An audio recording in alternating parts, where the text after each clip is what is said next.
کر دے گی؟ میرا خیال میں پارلیمنٹ کا یہ جو قانون بنانے کی استطاعت ہے آئین کے مطابق، اس پہ بھی سوالات ہیں. اس کو ہم کہتے ہیں لیجسلیٹو کمپیٹنس. کیا آئین میں جو بار دیے گئے ہیں ان کے مطابق پارلیمنٹ سپریم کورٹ کے اندرونی معاملات میں مداخلت کر سکتی ہے؟ اس کا جواب نفی میں ہے. اور یہ 8 ممبر بینچ جو بیٹھا ہے، یہ سپریم کورٹ کو جو ان کے اختیارات کو انکروچ کیا جا رہا ہے پارلیمنٹ میں اگر کرنا ہے. دیکھیے اس میں کوئی شک کی بات نہیں ہے.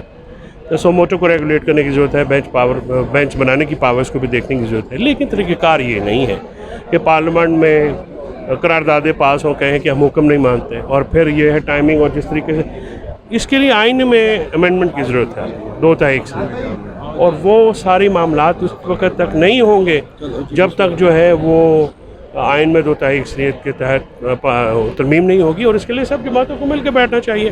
اور سپریم کورٹ کی آزادی جو ہے وہ آئین کی اساس ہے. کسی بھی ملک میں، جمہوریت میں، کسی بھی کورٹ کی جو جورسڈکشن یا انٹرنل معاملات ہیں ان میں پارلیمنٹ مداخلت نہیں کرتی. آرٹیکل 191 کلیئر ہے، آرٹیکل 242 کلیئر ہے، article 70 read with federal legislative list entry 55 بڑا کلیئر ہے.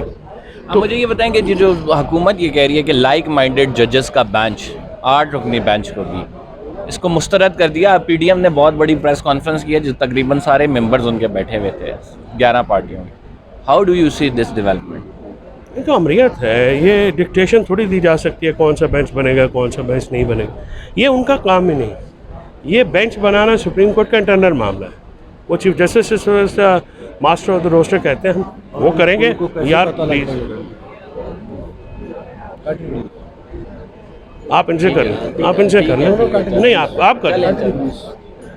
اور جو انٹرنل معاملہ ہوتا ہے سپریم کورٹ میں کون سا بینچ بنے گا، کون سا کیس لگے گا، یہ انٹرنل میٹر ہے. یہ سپریم کورٹ کرے گی. پی ڈی ایم کے پوری پارلیمنٹ ایک سائڈ پہ ہو جائے، 372 بھی سائڈ پہ ہو جائے. یہ ڈکٹیشن نہیں دی جا سکتی. یہ عدلیہ کی آزادی کے اوپر جو ہے یہ قدغن ہے اور انٹرفیرنس ہے. سر مجھے یہ بتائیں کہ آپ کیا سمجھتے ہیں، آج وزیر قانون نے کہا ہے کہ انہوں نے جو جونیئر ججز کو اپوائنٹ کرایا ہے سپریم کورٹ آف پاکستان میں، اس میں وہ قوم سے معافی مانگتے ہیں. تو کیا اس میں طریقہ کار ہوتا ہے اور کیوں اپوائنٹ اس طرح کرایا گیا ہے؟ اس کو اگر اتنی شرمندگی ہے استعفیٰ دے کے گھر چلا جائے. یہ مگرمچھ کے آنسو تو نہ بہائے.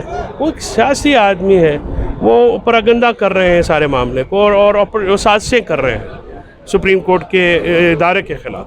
محرک ہیں وہ اس چیز کے، اور اس کو جتنی مذمت کی جائے وہ کم. آج دیکھیے اس لیے وکلاء نے پاکستان بار کونسل کی، ان کے وہاں پہ کی گئی سیاسی ہڑتال ناکام ہو گئی. پورے پاکستان میں وکلاء پیش ہوئے، اور انہوں نے پاکستان بار کونسل کی اس سیاسی جو تحریک کا حصہ بننے کی پی ڈی ایم کی طرف سے کوشش کی، اس کو ناکام کر دیا وکلاء نے. تو علام منسٹر صاحب تو شرمندہ ہیں تو گھر جائیں. اور بنتا بھی ہے جو انہوں نے کام کیے ہیں وہ پارلیمنٹ میں رہنے کے لائق نہیں. آپ کا کیا خیال ہے اس بل کے حوالے سے؟ سپریم کورٹ کیا کرے گی؟ اس کو ہیلڈ کر دے گی یا سپریم کورٹ اس کو کالعدم قرار دے دے گی؟ What would be the outcome? میری رائے کے مطابق سپریم کورٹ کیا کرے گی میں تو نہیں کچھ کہہ سکتا. میرے رائے کے مطابق یہ غیر آئینی ہے، یہ وائڈ ایبن ایشو ہے، اور اس کو فوراً کالعدم قرار دینا چاہیے، سیٹ اسائڈ کرانا چاہیے. عدلیہ کی آزادی میں مداخلت، عدلیہ پہ حملہ ہے پارلیمان کا، جس کی اجازت نہیں دی جا سکتی، نہ آئین اور قانون میں اس کی اجازت ہے.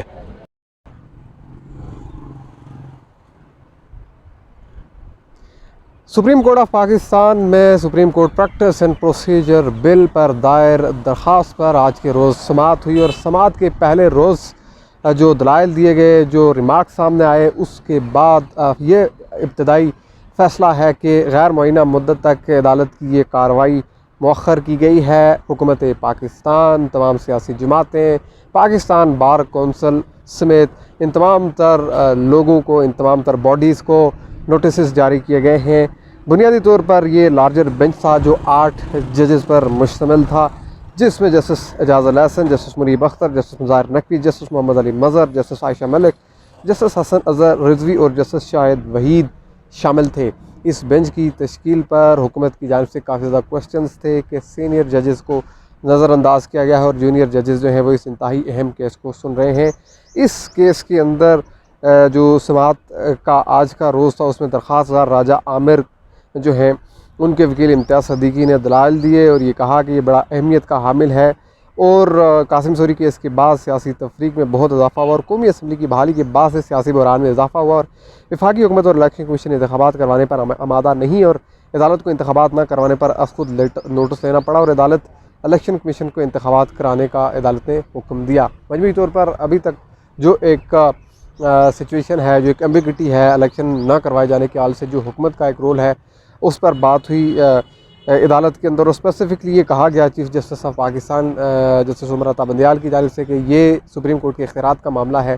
یہ تمام تر پوائنٹس یہاں پر ریز ہوئے، جس میں اسپیسیفکلی یہ کہا گیا کہ آئین کا آرٹیکل جو ہے 191 اس کے تحت سپریم کورٹ اپنے رولز خود بناتی ہے۔ یہ چیز منشن کی گئی۔ وکیل امتیاز صدیقی نے کہا کہ بل کے تحت از خود نوٹس اور بینچ بنانے کا فیصلہ 3 رکنی کمیٹی کرے گی۔ بنیادی سوال یہ ہے کہ یہ بل قانون بننے کے لائق ہے۔ کابینہ کی جانب سے بل کی توثیق کرنا غیر قانونی ہے اور بل کابینہ میں پیش کرنا اور منظوری دونوں انتظامی امور ہیں۔ بل کو اسمبلی میں پیش کرنا اور منظوری لینا غیر آئینی ہے۔ بل زیر التوا نہیں بلکہ مجوزہ ایکٹ ہے۔ صدر منظوری دے یا نہ دے، ایکٹ 10 دن بعد خود ہی قانون بن جائے گا۔ یہ سپریم کورٹ آف پاکستان کے سامنے درخواست گزار کے جو وکیل ہیں امتیاز صدیقی، انہوں نے چیزیں رکھی اور یہ کہا کہ چیف جسٹس اور ججز کے اختیارات کم نہیں کیے جا سکتے اور چیف جسٹس کا آفس کوئی اور جج ایک لمحے کے لیے بھی استعمال نہیں کر سکتا اور چیف جسٹس کا دفتر 2 سینئر ججز کے ساتھ کیسے شیئر کیا جا سکتا ہے۔ بیسکلی وہ تمام تر کوسچنز رائز کیے گئے جو کہ سپریم کورٹ آف پاکستان کے اختیارات کے حوالے سے ہیں۔ سپریم کورٹ آف پاکستان کے اختیارات کو کم کرنے کا ایک تاثر جو ہے ان درخواستوں کے اندر دیا گیا ہے کہ سپریم کورٹ آف پاکستان اپنے اختیارات کے معاملے پر کم از کم جو ہے ایک پروسیڈنگ کرے۔ چیف جسٹس نے یہ کہا کہ وکیل جو ہیں امتیاز صدیقی کہ آپ کے مطابق عدلیہ کی آزادی بنیادی حق ہے جس کو آئین کا مکمل تحفظ حاصل ہے۔ آپ کے مطابق پارلیمنٹ اور ایگزیکٹو کی طرح عدلیہ کو بھی آئینی تحفظ حاصل ہے، یعنی سپریم کورٹ آف پاکستان اپنے معاملات میں با اختیار ہے اور وہ فیصلے کرنے کے لیے جو بینچ کی تشکیل دیتی ہے اس کے لیے تمام اس کے رولز اپنے ہیں۔ ایک ڈیٹیل جو ہے یہاں پر سماعت ہوئی اور اس سماعت کے بعد عدالت نے Pakistan bar council, supreme court bar اور اٹارنی جنرل کو بھی قانونی معاونت کے لیے نوٹسز جاری کیے ہیں اور یعنی اب سیاسی جماعتیں فریق بنیں گی، اب حکومت پاکستان فریق بنے گی اور اس کے بعد غیر معینہ مدت تک یہ کیس مؤخر ہے۔ اس کا مطلب یہ ہے کہ یہ عید کے بعد دوبارہ عدالت لگ سکتی ہے یا جب تک باقی فریقین اس معاملے کو ٹیک اپ کرتے ہیں۔